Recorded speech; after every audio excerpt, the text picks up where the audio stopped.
ಅನುದಿನ ಆತ್ಮಿಕ ಆಹಾರದ ಕಾರ್ಯಕ್ರಮವನ್ನು ವೀಕ್ಷಿಸುವಂಥ ವೀಕ್ಷಕರೆಲ್ಲರಿಗೂ ನಮ್ಮ ರಕ್ಷಕನೂ ಒಡೆಯನೂ ಪ್ರಪಂಚ ಮೋಕ್ಷ ಪ್ರದಾತನಾದ ಯೇಸು ಕ್ರಿಸ್ತನ ನಾಮದಲ್ಲಿ ಹೃತ್ಪೂರ್ವಕ ವಂದನೆಗಳನ್ನು ತಿಳಿಸ್ತಾ ಇದ್ದೀನಿ.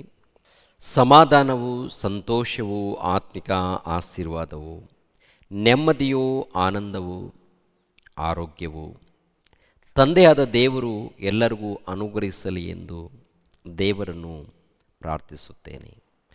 ದೇವರ ನಾಮಕ್ಕೆ ಸ್ತೋತ್ರವಾಗಲಿ. ಈ ದಿನ ಮತ್ತೊಂದು ಅಂಶವನ್ನು ಮಾತನಾಡೋದಕ್ಕೆ ಸಿದ್ಧನಾಗಿದ್ದೇನೆ. ಪರಮಾತ್ಮನ ವ್ಯಕ್ತಿತ್ವ ಎಂಬ ಅಂಶವನ್ನು ನಿಮ್ಮೊಟ್ಟಿಗೆ ಮಾತನಾಡ್ತಾ ಇದ್ದೀನಿ. ಯೆಶಾಯನ ಗ್ರಂಥ 43ನೇ ಅಧ್ಯಾಯ 10ನೇ ವಚನ. ಯೆಹೋವನ ಮಾತೇನೆಂದರೆ, ನೀವು ನನ್ನ ಸಾಕ್ಷಿ, ನಾನು ಆರಿಸಿಕೊಂಡಿರುವ ಸೇವಕನು, ನೀವು ನನ್ನನ್ನು ತಿಳಿದು ನಂಬಿ ನನ್ನನ್ನೇ ಪರಮಾತ್ಮನು ಎಂದು ಗ್ರಹಿಸುವ ಹಾಗೆ ಇದನ್ನು ನುಡಿದೆನು. ನೋಡಿದ್ರ, ನನ್ನನ್ನೇ ಪರಮಾತ್ಮನು ಎಂದು ಗ್ರಹಿಸುವ ಹಾಗೆ. ಪ್ರಿಯರಾದ ದೇವರ ಮಕ್ಕಳಿರ, ಕ್ರಿಸ್ತಪೂರ್ವದಲ್ಲಿ ಪ್ರವಾದಿಯಾಗಿರುವಂಥ ಯೆಶಾಯನು ನುಡಿಯುವಂಥ ಮಾತು ಅಂದರೆ ಯೆಶಾಯನ ಮೂಲಕ ದೇವರು ನುಡಿಯುವಂಥ ಮಾತು. ಪ್ರವಾದಿಯಾದ ಯೆಶಾಯನು ಯಾವಾಗಿದ್ದಾನೆ? ಕ್ರಿಸ್ತಪೂರ್ವ 750ರಿಂದ 680 ಈ ಮಧ್ಯಕಾಲದಲ್ಲಿ ಯೆಶಾಯ ಪ್ರವಾದಿ ಇದ್ದಾನೆ. ಪ್ರಿಯರೇ, ಆತನ ಮೂಲಕ ದೇವರು ನುಡಿದಂಥ ಮಾತು, ನಾನೇ ಪರಮಾತ್ಮನು. ಪರಮಾತ್ಮನು ಎಂಬುವಂಥ ಪದಕ್ಕೆ ಅರ್ಥ ಸದಾ ಜೀವಿಸುವಾತನು, ಇರುವಾತನು, ನಿತ್ಯತ್ವ ಉಳ್ಳಾತನು, ಮಹಾಶಕ್ತನು, ಆತ್ಮ ಸ್ವರೂಪನು. ಆತ್ಮಸ್ವರೂಪನಾಗಿರುವಂಥ ಪರಮಾತ್ಮನು, ಆತನ ವ್ಯಕ್ತಿತ್ವ ಹೇಗಿದೆ? ವ್ಯಕ್ತಿತ್ವ ಅಂದರೆ ಪ್ರಿಯರಾದ ದೇವರ ಮಕ್ಕಳಿರ, ಆತನ ಗುಣಗಳು, ಆತನ ಸ್ವಭಾವ, ಆತನ ಆಲೋಚನೆಗಳು, ಆತನ ಗುಣಗಳು ಹೇಗಿದೆ ಅಂದರೆ, ಭೂಲೋಕದಲ್ಲಿ ಪರಮಾತ್ಮನ ಹೆಸರಿನಲ್ಲಿ ಅನೇಕ ಮೋಸಗಳು ನಡೀತಾ ಇದೆ.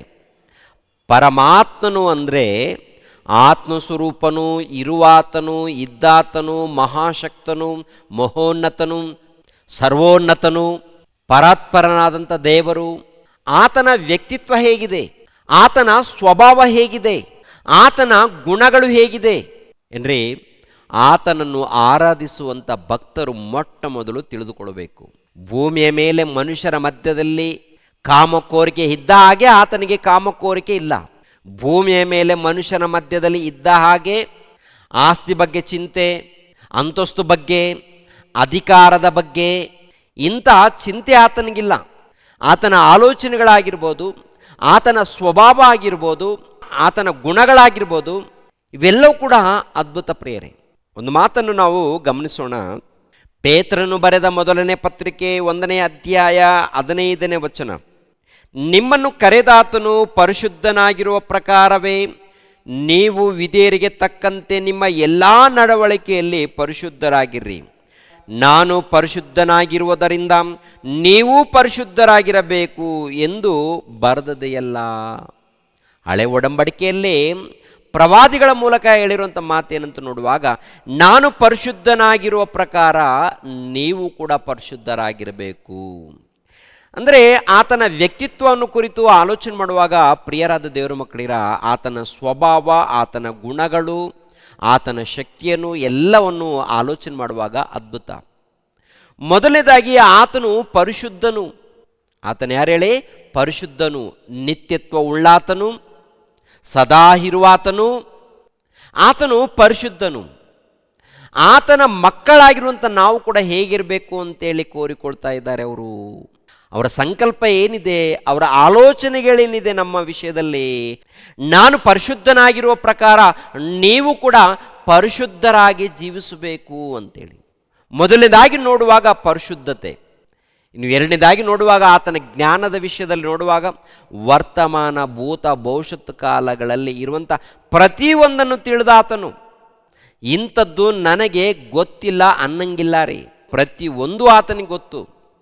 ವರ್ತಮಾನ ಕಾಲದಲ್ಲಿ, ಭೂತಕಾಲದಲ್ಲಿ, ಭವಿಷ್ಯತ್ತು ಕಾಲದಲ್ಲಿ ಜಗತ್ತು ಉಂಟಾಗುವುದಕ್ಕಿಂತ ಮುಂಚೆ ನಡೆದಂಥ ಕಾಲ, ಪರಲೋಕ ಉಂಟಾಗೋದಕ್ಕಿಂತ ಮುಂಚೆ ನಡೆದಂಥ ಕಾಲ ಅದು ಗೊತ್ತು, ಪರಲೋಕ ಉಂಟು ಮಾಡಿದ ಮೇಲೆ ಇದು ಗೊತ್ತು, ಆಮೇಲೆ ಜಗತ್ತು ಉಂಟು ಮಾಡೋದಕ್ಕಿಂತ ಮುಂಚೆ ಏನು ನಡೀತಾ ಇದೆಯೋ ಅದು ಗೊತ್ತು, ಭವಿಷ್ಯತ್ತು ದಿನಗಳಲ್ಲಿ ಏನು ನಡೆಯುತ್ತೋ ಅದು ಗೊತ್ತು. ಅಂದರೆ ವರ್ತಮಾನ, ಭೂತ, ಭವಿಷ್ಯತ್ ಕಾಲವನ್ನು ಕುರಿತು ತಿಳಿದಂಥವ್ರು ಅವರು. ಎಲ್ಲ ಗೊತ್ತಿರುವಂಥ ಆತ್ಮನು, ಪರಮಾತ್ಮನು, ದೇವರು, ಆತನಿಗೆ ಅಸಾಧ್ಯವಾದದ್ದು ಒಂದು ಇಲ್ಲ ರೀ. ಇಂಥ ಭೂಮಂಡಲ ಇದೆಯಲ್ಲ, ಇಂಥ ಭೂಮಂಡಲವನ್ನು ಕೋಟ್ಯಾನುಗಟ್ಟಲೆ ಕೂಡ ಉಂಟು ಮಾಡಬಲ್ಲ ದೇವರು. ಇನ್ನು ವಿಧ ವಿಧವಾದಂಥ ಪ್ರಾಣಿಗಳನ್ನು, ಪಕ್ಷಿಗಳನ್ನು ಉಂಟು ಮಾಡಬಲ್ಲ. ಎಷ್ಟು ಇದೆಯೋ ಇವೆಲ್ಲ ನೋಡುವಾಗ ಏನ್ರಿ, ಎಷ್ಟು ವಿಧ ವಿಧವಾದಂಥ ಪ್ರಾಣಿಗಳು, ಪಕ್ಷಿಗಳು, ಜಂತುಗಳು, ಇವೆಲ್ಲ ಯಾರು ತಯಾರು ಮಾಡಿದ್ದಾರೆ, ಯಾರು ಉಂಟು ಮಾಡಿದ್ದಾರೆ? ಸೃಷ್ಟಿಕರ್ತನಾದಂಥ ಪರಮಾತ್ಮನು ತನ್ನ ಪ್ರಿಯ ಕುಮಾರನ ಮೂಲಕ, ದೈವ ಕುಮಾರನಾದಂಥ ಯೇಸು ಕ್ರಿಸ್ತರ ಮೂಲಕ ಇವೆಲ್ಲವನ್ನು ಉಂಟು ಮಾಡಿದ್ದಾರೆ. ನೋಡುವಾಗ ಆತನು ಅದ್ಭುತ ಸ್ವರೂಪನು, ನಿತ್ಯ ಇರುವಾತನು, ಸದಾ ಇರುವಾತನು, ಸದಾ ಜೀವಿಸುವಾತನು. ಆತನ ಗುಣಗಳನ್ನು ಕುರಿತು ಒಂದು ಸಾರಿ ಯೋಚನೆ ಮಾಡುವಾಗ, ಅಂದರೆ ಆತನ ವ್ಯಕ್ತಿತ್ವವನ್ನು ಕುರಿತು ನೋಡುವಾಗ ಅದ್ಭುತ ರೀ. ಸರ್ವವನ್ನು ಉಂಟು ಮಾಡಬಲ್ಲ ಆತನು, ಸರ್ವವನ್ನು ತಿಳಿದಾತನು, ಸಾರ್ವಭೌಮನು ಆತನು, ಪರಿಪೂರ್ಣ ಜ್ಞಾನವುಳ್ಳ ಆತನು, ಪರಿಪೂರ್ಣ ಶಕ್ತಿ ಉಳ್ಳ ಆತನು, ಪರಿಪೂರ್ಣ ನಿಗ್ರಹನು, ಒಳ್ಳೆ ಗುಣವುಳ್ಳ ಆತನು. ಯೆರೆಮೀಯ ಗ್ರಂಥ 10ನೇ ಅಧ್ಯಾಯ 10ನೇ ವಚನವನ್ನು ನೋಡೋಣ ಪ್ರಿಯರು. ಯೆಹೋವನಾದರೂ ಸತ್ಯದೇವರು, ಆತನು ಚೈತನ್ಯ ಸ್ವರೂಪನಾದ ದೇವರು, ಶಾಶ್ವತ ರಾಜನೂ ಆಗಿದ್ದಾನೆ. ಆತನ ಕೋಪಕ್ಕೆ ಭೂಲೋಕವು ನಡುಗುತ್ತದೆ, ಜನಾಂಗಗಳು ಆತನ ರೋಷವನ್ನು ತಾಳಲಾರರು. ಮೇಲೆ ವಚನ ನೋಡುವಾಗ ಯೆಹೋವ ದೇವರು ಅಂದರೆ ಪರಮಾತ್ಮನಾದಂಥ, ನಿತ್ಯನಾದಂಥ ತಂದೆ ದೇವರು, ಸತ್ಯದೇವರು, ಆತನು ಚೈತನ್ಯ ಸ್ವರೂಪನಾದ ದೇವರು, ಶಾಶ್ವತ ರಾಜನು. ಆತನು ಸತ್ಯ ದೇವರು, ಜೀವಿಸುವಾತನು, ಜೀವಸ್ವರೂಪನಾದಂಥ ದೇವರು. ಆತನು ಸತ್ಯ ದೇವರು, ನಿಜವಾದ ದೇವರು, ಲೋಕವನ್ನು ಉಂಟು ಮಾಡಿದಂಥ ದೇವರು, ಲೋಕವನ್ನು ಸೃಷ್ಟಿ ಮಾಡಿದಂಥ ದೇವರು, ಸರ್ವ ಜೀವರಾಶಿಗಳನ್ನು, ಸರ್ವ ಮಾನವರನ್ನು ಉಂಟು ಮಾಡಿರುವಂಥ ದೇವರು. ಅಪೋಸ್ತಲರ ಕೃತ್ಯಗಳು 14ನೇ ಅಧ್ಯಾಯ 14ನೇ ವಚನ 15ನೇ ವಚನವನ್ನು ನೋಡೋಣ.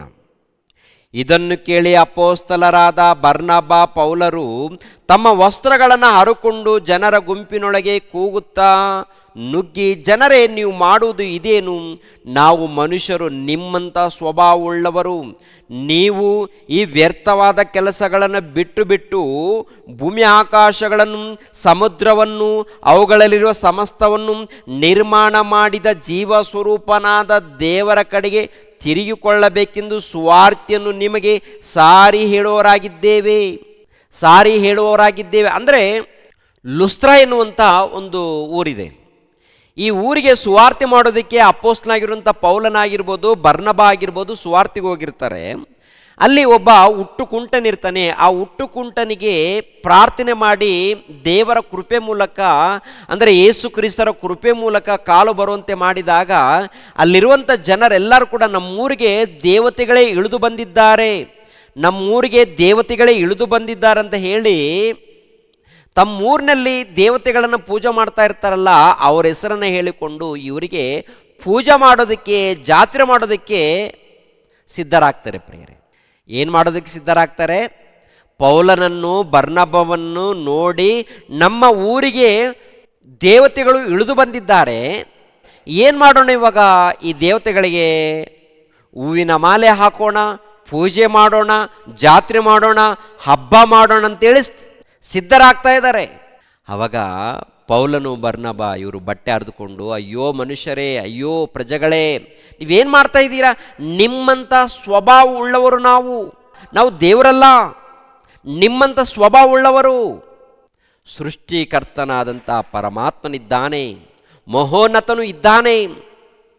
ಆತನು ಸರ್ವವ್ಯಾಪಿ, ಸರ್ವೋನ್ನತನು, ಸರ್ವ ಸೃಷ್ಟಿಕರ್ತನು ಇದ್ದಾನೆ. ಆತನು ಪರಮಾತ್ಮನು. ಆತನ ಬಗ್ಗೆ ನಾವು ತಿಳಿಸೋದಕ್ಕೆ ಬಂದಿದ್ದೇವೆ.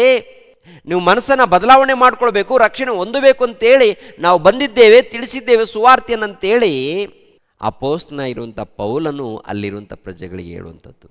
ನಾವು ಜೀವ ಸ್ವರೂಪನಾದ ದೇವರ ಬಗ್ಗೆ ತಿಳಿಸೋದಕ್ಕೆ ಬಂದಿದ್ದೇವೆ. ಅಂದರೆ ಜೀವ ಸ್ವರೂಪನಾದಂಥ ದೇವರು, ಶಕ್ತಿ ಸ್ವರೂಪನಾದಂಥ ದೇವರು, ನಿತ್ಯ ಜೀವಿಸುವಾತನು, ಸರ್ವ ಸೃಷ್ಟಿಯನ್ನು ಉಂಟು ಮಾಡಿದಾತನು, ಸರ್ವ ಜೀವರಾಶಿಗಳನ್ನು ಉಂಟು ಮಾಡಿದಾತನು ತಂದೆಯಾದ ಆ ಪರಮಾತ್ಮನು. ಆತನ ವ್ಯಕ್ತಿತ್ವವನ್ನು ಕುರಿತು ನೋಡುವಾಗ ಆತನು ಪರಿಶುದ್ಧನಾಗಿದ್ದಾನೆ, ಆತನು ನೀತಿವಂತನಾಗಿದ್ದಾನೆ, ಆತನು ಮಹೋನ್ನತನಾಗಿದ್ದಾನೆ. ಆತನ ಗುಣಗಳನ್ನು ನೋಡುವಾಗ ಪ್ರಿಯರಾದ ದೇವರ ಮಕ್ಕಳಿರ ಏನ್ರಿ, ಪ್ರೀತಿ ಸ್ವರೂಪ ಆತನದು. ಆತನ ಗುಣ ಪ್ರೀತಿ. ಮತ್ತೊಂದು ಗುಣ ಏನಿದೆ ಅಂತ ನೋಡುವಾಗ ರೋಷವು, ಕೋಪವುಳ್ಳಾತನು, ರೋಷವುಳ್ಳಾತನು ಕೂಡ. ಆತನ ವ್ಯಕ್ತಿತ್ವ, ತಪ್ಪು ಮಾಡಿದಾಗ ಸಹಿಸದ ದೇವರು. ತಪ್ಪು ಮಾಡಿದಾಗ, ತಪ್ಪುಗಳು ಅಪರಾಧಗಳು ನಡೆದಾಗ ಆತನ ವ್ಯಕ್ತಿತ್ವ ಎಂಥದ್ದು ಗೊತ್ತಾ? ರೋಷವುಳ್ಳಾತನು. ಆತನು ಪ್ರೀತಿ ಸ್ವರೂಪನು.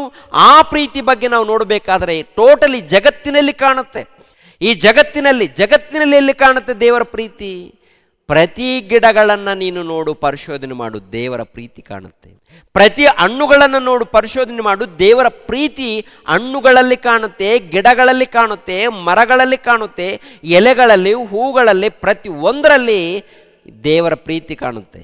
ಪ್ರತಿಯೊಂದರಲ್ಲಿ ದವಸ ಧಾನ್ಯಗಳಲ್ಲಿ ದೇವರ ಪ್ರೀತಿ ಕಾಣುತ್ತೆ, ಹಣ್ಣುಗಳಲ್ಲಿ ದೇವರ ಪ್ರೀತಿ ಕಾಣುತ್ತೆ, ಹಂಪಲಗಳಲ್ಲಿ ದೇವರ ಪ್ರೀತಿ ಕಾಣುತ್ತೆ, ಗಿಡಗಳಲ್ಲಿ, ಮರಗಳಲ್ಲಿ, ಗಾಳಿಯಲ್ಲಿ, ನೀರಿನಲ್ಲಿ, ಪ್ರತಿ ಒಂದರಲ್ಲಿ ದೇವರ ಪ್ರೀತಿ ಕಾಣುತ್ತೆ. ಪಾಪ ಮಾಡಿದಾಗ, ಅಪರಾಧ ಮಾಡಿದಾಗ ದೇವರ ಕೋಪವು ಕೂಡ ಕಾಣುತ್ತೆ. ಪ್ರಿಯರಾದ ದೇವರ ಮಕ್ಕಳಿರ, ಇನ್ನೊಂದು ಮಾತನ್ನು ಕೂಡ ನಾವು ನೋಡೋಣ. ಕೀರ್ತನೆ ಗ್ರಂಥ 94ನೇ ಅಧ್ಯಾಯ 8ನೇ ವಚನವನ್ನು ನೋಡಿ ಪ್ರಿಯರೇ. ಪಶುಪ್ರಾಯರಾದ ಪ್ರಜೆಗಳಿರ, ಲಕ್ಷಿಸಿರಿ, ಹುಚ್ಚರೇ, ನಿಮಗೆ ಬುದ್ಧಿ ಬರುವುದು ಯಾವಾಗ?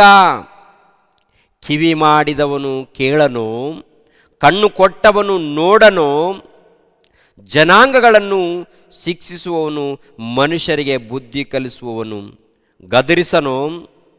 ಮನುಷ್ಯನ ಯೋಚನೆಗಳು ಉಸಿರೇ ಎಂದು ಯೆಹೋವನು ತಿಳುಕೊಳ್ಳುತ್ತಾನೆ. ಯೆಹೋವನು ತಿಳುಕೊಳ್ಳುತ್ತಾನೆ ಅಂದರೆ ಮನುಷ್ಯರು ಉಸಿರೇ, ಮನುಷ್ಯರು ತಿರುಗಿ ಮಣ್ಣಿಗೆ ಸೇರಿಕೊಳ್ತಾರೆ, ಮನುಷ್ಯರು ಮಣ್ಣು ಪಾಲಾಗ್ತಾರೆ. ಹುಲ್ಲಿನಂತೆ ಇದ್ದಾರೆ, ಹೂವಿನಂತೆ ಇದ್ದಾರೆ, ಗತಿಸಿ ಹೋಗ್ತಾರೆ. ಮನುಷ್ಯರಲ್ಲಿ ಆಲೋಚನೆಗಳೇನಿದೆ, ಮನುಷ್ಯರು ಯಾವ ರೀತಿ ನಡ್ಕೊಳ್ತಾ ಇದ್ದಾರೆ, ಎಲ್ಲಿಗೆ ಹೋಗ್ತಾ ಇದ್ದಾರೆ, ಪ್ರತಿಯೊಂದನ್ನು ಕೂಡ ತಂದೆಯಾದ ದೇವರಿಗೆ ಗೊತ್ತಂತೆ, ತಿಳ್ಕೊಳ್ತಾನಂತೆ ಆತ ಪ್ರತಿಯೊಬ್ಬರ ವಿಷಯದಲ್ಲಿ. ಮತ್ತೊಂದು ವಚನವನ್ನು ನೋಡಿ, ರೋಮಾಪುರದವರಿಗೆ ಬರೆದ ಪತ್ರಿಕೆ 1ನೇ ಅಧ್ಯಾಯ 20ನೇ ವಚನ. ಹೇಗೆಂದರೆ ಕಣ್ಣಿಗೆ ಕಾಣದಿರುವ ಆತನ ಗುಣಲಕ್ಷಣಗಳು, ಅಂದರೆ ಆತನ ನಿತ್ಯ ಶಕ್ತಿಯು, ದೇವತ್ವವು ಜಗದುತ್ಪತ್ತಿ ಮೊದಲುಗೊಂಡು ಆತನು ಮಾಡಿದ ಸೃಷ್ಟಿಗಳ ಮೂಲಕ ಬುದ್ಧಿಗೆ ಗೊತ್ತಾಗಿ ಕಾಣುಬರುತ್ತದೆ.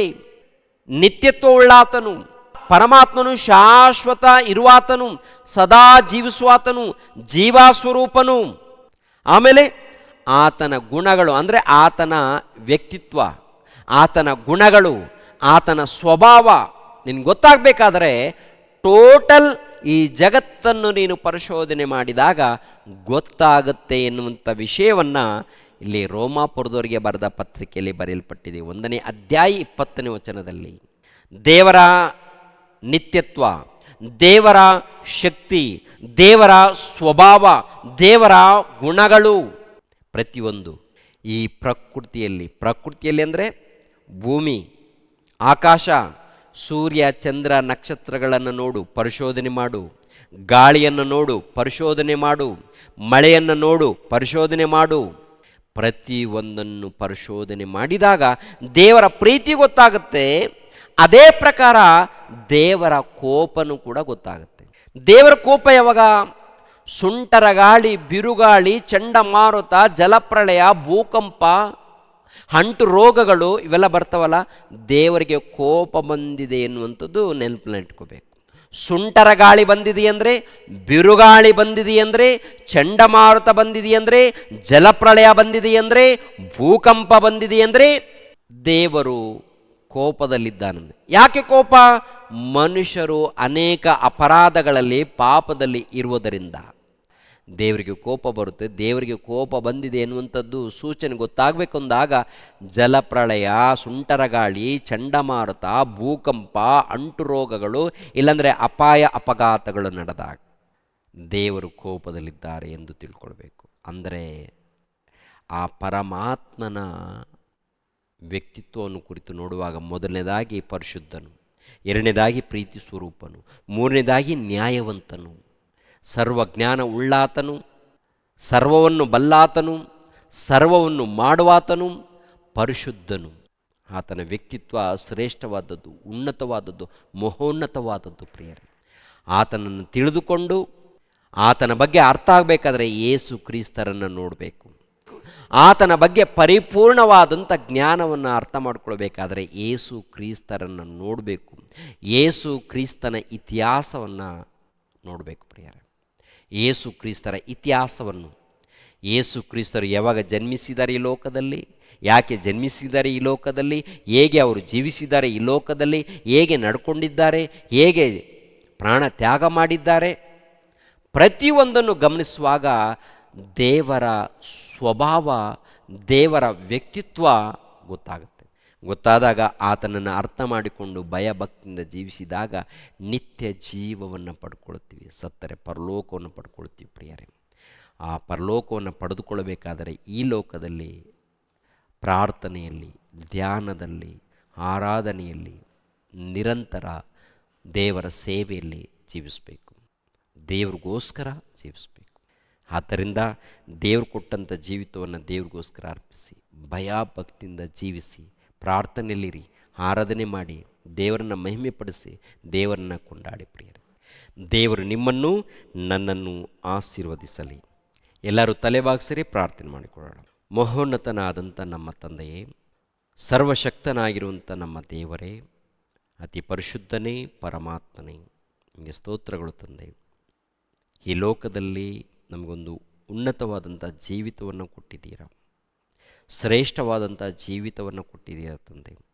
ಯಾವಾಗಲೂ ನಿಮ್ಮನ್ನು ಧ್ಯಾನಿಸುವಂತೆ, ಆರಾಧಿಸುವಂತೆ, ಭಕ್ತಿಯಿಂದ ಜೀವಿಸುವಂತೆ, ಭಕ್ತಿಯಿಂದ ಸೇವಿಸುವಂತೆ ಸಹಾಯ ಮಾಡಿ. ನೇರ ಪ್ರಸಾರವನ್ನು ವೀಕ್ಷಿಸಿರುವಂಥ ಎಲ್ಲ ನಿಮ್ಮ ಮಕ್ಕಳನ್ನು ಆಶೀರ್ವದಿಸಿ. ಪ್ರತಿ ಕುಟುಂಬಕ್ಕೆ ನೆಮ್ಮದಿಯನ್ನು, ಶಾಂತಿ, ಸಮಾಧಾನವನ್ನು ಅನುಗ್ರಹಿಸಿ. ಯೇಸು ಪವಿತ್ರ ನಾಮದಲ್ಲಿ ಬೇಡಿ ಹೊಂದಿದ್ದೇವಪ್ಪ ತಂದೆಯೇ, ಆಮೇನ್. ಎಲ್ಲರಿಗೂ ವಂದನೆಗಳು.